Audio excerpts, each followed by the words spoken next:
Hello, everyone, and welcome to the Banana Data Podcast. I'm one of your hosts, Corey Strassman. I am a community manager here at Dataiku, and I am here for the laughs.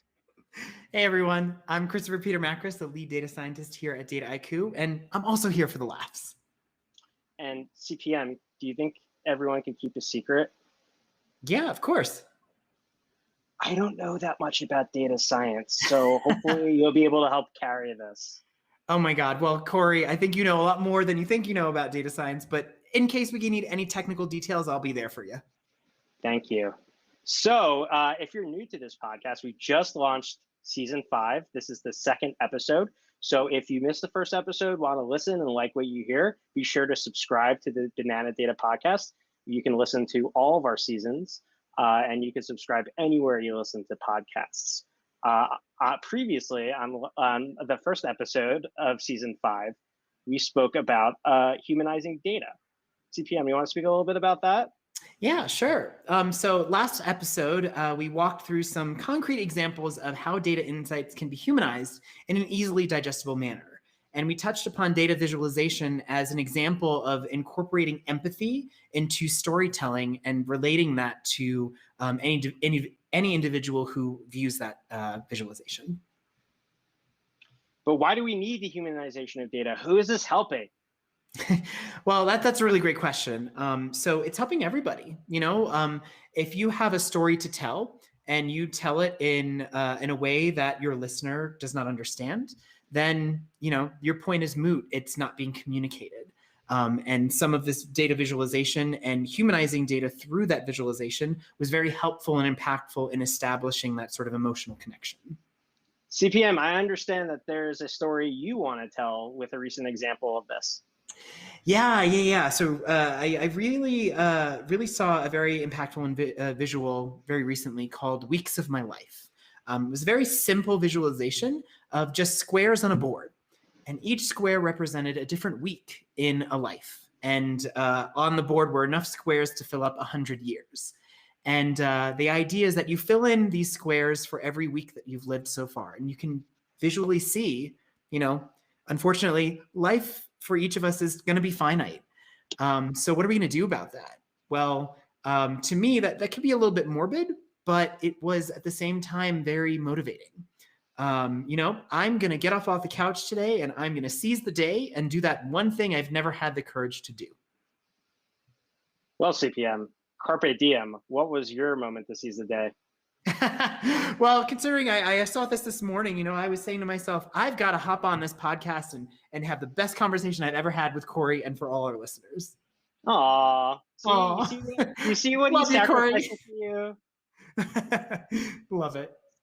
So now that we understand the many factors that go into the humanizing of data, we want to shift our focus more towards what enterprises and data scientists can learn from ignoring the need to humanize their data and gain from taking advantage of this movement. So we're going to talk today about a couple of different things. And at first, we're going to focus on a piece we recently read, Don't Just Digitize, Humanize. Yeah, at the beginning of the article, they mentioned that they ran a survey in 2016 on 3,500 consumers. And they were digital leaders, within the market. And many of them scored very high in terms of providing functional benefits and value to their customers, such as saving time, making life just generally easier, or customizing something that they weren't able to customize before.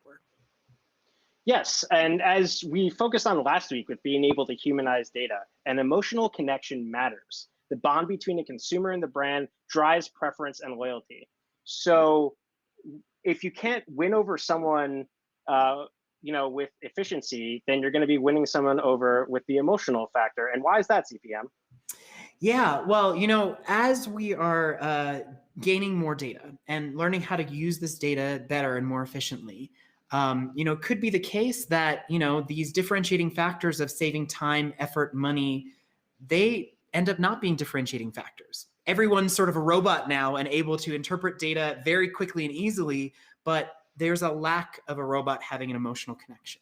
So now the differentiating factor is establishing that emotional connection on top of the functional value and what that provides and how do we do it. Yeah, I mean, despite what movies will tell you, robots don't have feelings, and data doesn't have empathy. So having that kind of human connection drives lasting value, and Mhm. it's kind of exactly what technology is supposed to deliver. Yeah. So at this point, the article sort of mentioned a couple of ways of how do we do that? What are these emotional things that, technology can tap into? And they were, about building the customer experience. A lot of them were related to fundamental human needs that we think technology can provide in a way. So, for example, it's understanding or taking care of a human being or feeling like the human being is contributing to the greater good. Maybe immersing them in a world that they've never been able to tap into, or making them have a sense of belonging. And all of those types of emotional responses to using a tool or using technology will tap into that aspect that we have not necessarily humanized before. That's interesting. Do you have any examples that you could speak to? Yeah, for sure. So I think an easy one is retail, right? We all know Amazon. Amazon is really good at the understanding. And how does it do that? Well, when you buy one product, it already can recommend to you 100 other products that you might need or you might be interested in. But there's also another layer to that. How about with biometrics data? What if you are wearing a biometric tracker and you're really sad one day? But then it's connected to your speaker, and your speaker, plays a song that's going to cheer you up, and it's based upon your mood. That's really tapping into the understanding how I feel, and taking care of the human. There's another one I really like. I use Waze, an app for navigation when you're driving on the road. And this one helps tap into letting you contribute or feeling like you are part of the greater good, because you are crowdsourcing traffic information. And maybe if somebody else across the way is stuck in a traffic jam, you're going to be rerouted. And you know that you are contributing to giving data to this app that's going to optimize how everybody drives. And, there's an emotional connection there, feeling like you're a piece of a whole. Yeah, absolutely. You're not just getting directions from an AI, from just like a GPS with a robot voice. You're getting human beings that are actively reporting data to you in real time. You're getting that human connection. You're establishing that crowdsourcing factor where people feel motivated to help other people. Mm-hmm. So these are all gains, right? But Corey, I think you had a really good idea earlier about like what are the losses of doing this type of emotional connection building and humanizing data?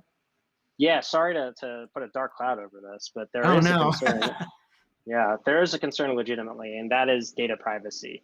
We're not going Mm, to yeah. focus too heavily on data privacy because if you subscribe to the Banana Data podcast last season, we did an episode on conscious data disclosure and AI consumption. So you could definitely listen there for a more in-depth conversation, but we'll definitely touch on it now. So there's obviously a legitimate issue with people or organizations collecting their data and then using it maybe with your consent without really realizing what your consent are. Like, do people actually Mhm. read the terms of service? I'm not really sure. But if we look at a recent example with Apple's most recent iOS update, they're now actively allowing you to determine whether or not in apps like Facebook, for example, if they will allow them to be able to track the data. So Mhm. obviously, I'm concerned about data privacy, even though I live in a one-bedroom apartment with 3 different Amazon Echoes. But still, with all that said, it's important like who's listening, who's collecting, what's it being used for? Are you being Mhm. manipulated into Mhm. accessing certain content, making certain purchases, getting those recommendations? So I think that's definitely a loss when it comes to this. Yes, so absolutely, those are all valid concerns that may cross the mind of a consumer when they're using this type of technology.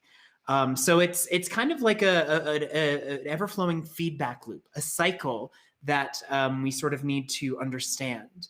Because what's going to give a consumer the ability to want to give up that kind of data? And I think it relies upon the concept of trust. right? As companies and organizations want to collect this type of data to optimize their processes, to provide more functional value, and also tap into these emotional connections that then tap into those human needs that then can provide even more value, they have to have that very personal data, that personal understanding. So there's this feedback loop of gaining that trust of the consumer so that the consumer would then provide that data. And then, of course, the company can provide more value. Again, it goes back to the human connection. It goes back to the emotional connection that we mentioned before. And then a loss from that, obviously, is if from an enterprise level, if your business isn't being able to utilize this, if it's not learning, it's losing. It's legitimately losing money. If you're not being able to take the data and reinvest it back into that emotional connection, then you're not understanding why your customers, consumers, users, etc., are even utilizing the product. And there's no way to be able to, effectively even monetize that. After all, an enterprise, if you're a business, if you're losing out on opportunities to make money, then you're not really, doing what your mission, vision, and goals are. Yep. And, you'll be dropped like a hot potato. Ouch, scorching. So I want to talk about another point, CPM, if that's all right with you. Yeah, for sure. So I want to talk about a concept. It's called creative intelligence. And as a humanities major in college, this really prides me to say this. Data science isn't just science, it's art. I love it. Yes. Yes, I completely 1,000,000% agree with that. In previous episodes and seasons, we certainly tapped into this topic where there's so much that you could do objectively, but whether it's the way in which you clean your data, the way in which you visualize your data, the way you even interpret your data sometimes, there's a lot of subjectivity. And of course, we've always talked about responsible AI and topics of that nature, which this very much plays into that subjectivity concept. Absolutely. I kind of want to focus on this point for a little bit, though. It's like, Okay. Can you kind of bring us through, like, in your opinion or your knowledge, you're a very smart person, like, what is the differentiation between science and art here? Yeah. Well, first of all, thank you again for the compliment. Corey, you are also the yin to my yang. I would be nothing without you. But yeah, for this balance between science and art and data science, science, when I think of it in the data science framework, is very much about experimentation. If I change this widget on my website, am I going to get more clicks? Or if I plant this plant in soil that is fertilized, is it going to grow more? It's all about this systematic study of either behavior of human beings or the behavior of manifestations in the real world through observation and experimentation. And, think about a scientist in a lab. It's very rigorous. It's very objective. This happens and this is the result. Or this happens and something else happens. On the other hand, art is all about expression. It's all about, blending things together and interpreting things in new ways. And I think most of art is about creative skill. And creativity really stems from a human being. So, CPM, do you think there needs to be a balance between art and science here?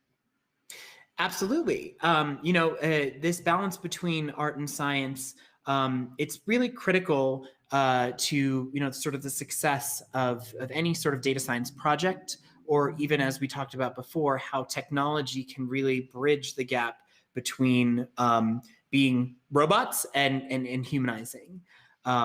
We have so much data, but all of that data is about people.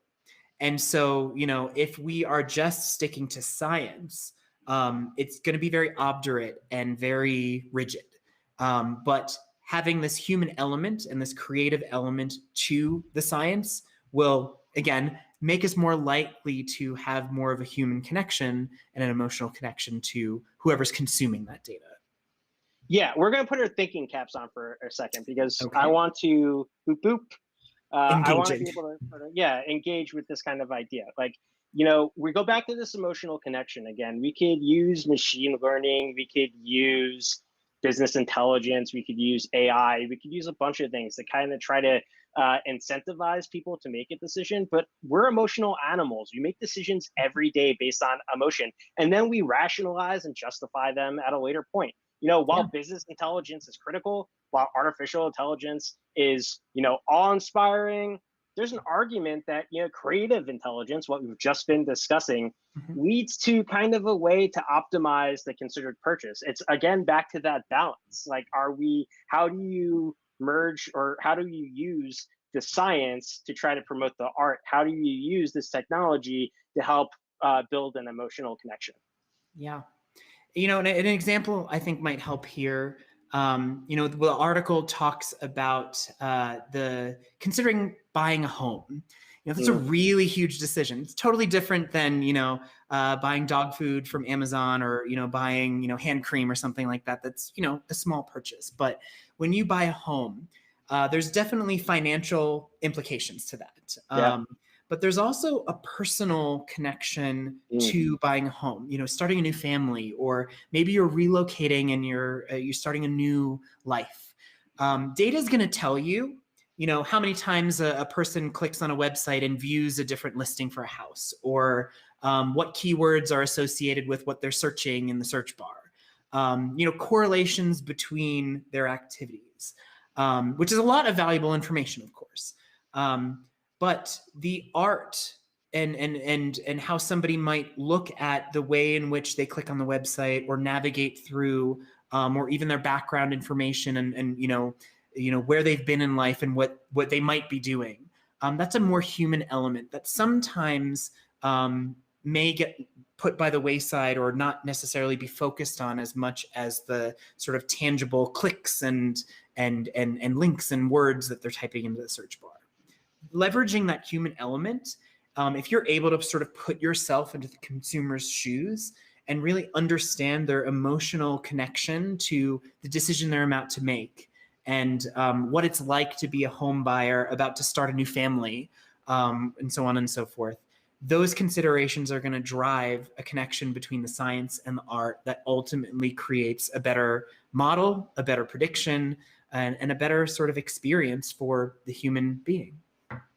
Yeah, I mean, and with your example of purchasing a home, if you have to make mortgage payments and you have to pay it off within 10 to 30 years, I certainly hope there is an emotional connection, because why would you be making that sort of investment? Yeah, and I think realtors, I think home, I think construction companies, I think people that are utilizing this data certainly understand that emotional aspect when they're able to try to appeal these opportunities to purchase a home either for the first time or relocate and have a brand new life experience, start a family and upgrade your living situation.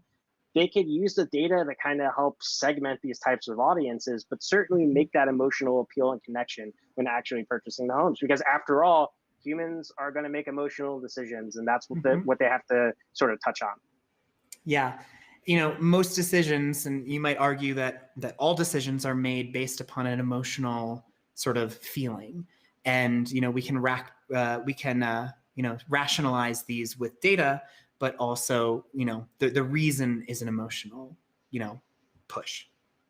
Speaking of emotions and human beings, we at the Banana Data Podcast, we want to put our money where our mouth is. So we've been talking about data humanization. So we're going to practice what we preach. And next week, we're actually going to have a live human being guest that's going to join us.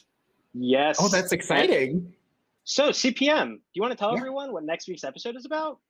Yeah, sure. So our next episode is going to be about the rise of the citizen data scientist. So we're going to chat about how to distill data and how to simplify data and translate it to the right stakeholders. We'll ask questions like, how do you deliver the right sort of value to both technical and non-technical audiences?